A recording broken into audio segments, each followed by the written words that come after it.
ساتھیاؤ، میں اور آپ آج کی اس بزم میں یہ پختہ عزم کر کے اٹھیں کہ آج ہم خود بھی اور اپنی اولاد کو بھی، اپنے دوستوں کو بھی، میرے والد گرامی فرمایا کرتے تھے جس سے دوستی ہو نا اس کی انگلی پکڑ کے دین کی راہ پہ لے آؤ، یہ دوستی کا حق ہے۔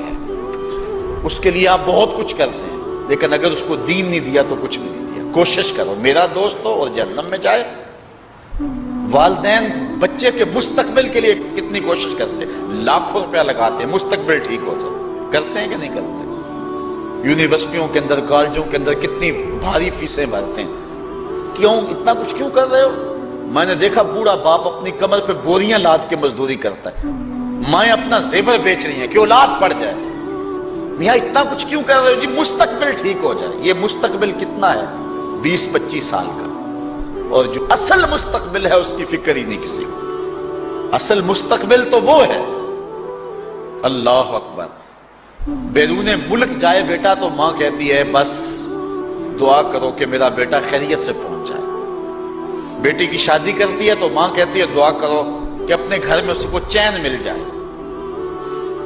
کسی کا انٹرویو ہوتا ہے، لوگ کہتے ہیں جناب دعا کرو کہ اس انٹرویو میں وہ کامیابی سے گزر جائے۔ میں کہتا ہوں جب قبر میں اترتا ہے پھر کسی نے آ کر کبھی نہیں کہا کہ دعا کرو مشکل گھڑی آ گئی ہے خیریت سے گزر جائے۔ اصل امتحان تو یہ ہے، اگر اس امتحان سے گزر گیا تو کامیابی اور بامرادی۔ یہ تھوڑا سا مستقبل دنیا کا، اس کے لیے ہم کتنے پیسے لگا دیتے ہیں۔ سب کچھ اولاد کو آتا ہے، ہر شے فر پڑھتے اور بولتے ہیں، دعائے قنوت بھی نہیں آتی ہوتی۔ تو ہم اپنی اولاد کے لیے دین کا تحفہ اس کو کبھی نہ چھوڑیں۔ اللہ اکبر، کوشش کریں، محنت کریں۔ حضور نبی رحمت صلی اللہ علیہ وآلہ وسلم نے ان بد عمل واعظین کی بات بھی کی ہے کہ جو لوگوں کو نیکی کا حکم دیتے ہیں اور خود اس پہ عمل نہیں کرتے۔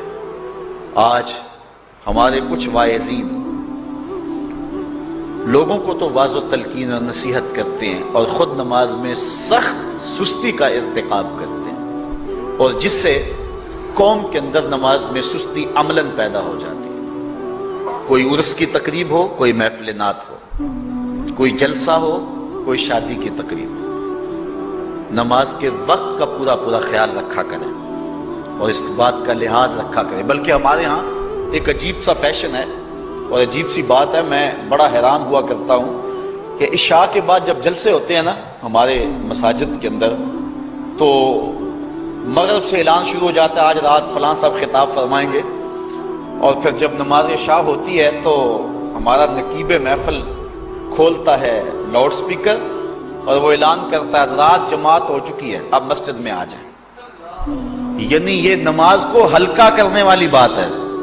انہوں کو کہا جا رہا ہے کہ بلکہ بعض تو کہہ دیتے ہیں جس کا تمہیں ڈر تھا وہ گزر گئی ہے، اب آ جاؤ۔ کیا لینا ہے جلسے میں آ کر اگر نماز ہی نہیں پڑھنی ہے تو؟ ممبر و محراب کے جو ذمہ دار ہیں ان سے جو ہے وہ عجیب و غریب قسم کی جو ہے وہ حرکات سکنات سرزد ہو رہی ہیں۔ یہ جو جاہل نقیبوں کا ایک غول آ گیا نا، یہ بھی ایک بہت بڑی مصیبت ہے۔ ایک تو بے تحاشا القاب، دوسرا دین کی روح سے ناشنائی۔ وہ کسی نے کہا تھا نا کہ پہلے حضرت غوث پاک ولی بناتے تھے، چور سے کتب بناتے تھے، آج کل ہم بناتے ہیں۔ کہا تم کیسے؟ کہا ہمیں پتا ہوتا ہے یہ چور بیٹھا ہوا ہے، کہتے ہیں غوث زماں اور کتب دوران۔ بے تحاشا اور بے تکا انداز، اور پھر دین کی روح سے یہ ناشنائی کہ باقاعدہ اعلان ہوتا ہے جناب جماعت ہو چکی اب تو آ جاؤ۔ تو کیا کرنا ہے ساری رات جاگ کے اگر عشاء کی نماز ہی نہیں پڑھی تو نماز کو ہلکا کیا گیا ہے۔ اسی طرح جلسہ لمبا ہو رہا ہے اور نماز کا وقت سکڑ رہا ہے۔ ان چیزوں کا التزام کرنا ہے، ہم نے کوشش کرنی ہے۔ اور یہ بھی ایک مصیبت ہے کہ دربار بڑا اونچا ہے اور مسجد کے اندر جانوروں کی بینٹیں پڑی ہوئی ہیں۔ حیثیت تو مسجد کی ہے، دربار کی تو ثانوی حیثیت ہے۔ دربار پہ 3 کروڑ روپیہ لگا ہوا ہے اور مسجد میں چٹائیاں بھی موجود نہیں۔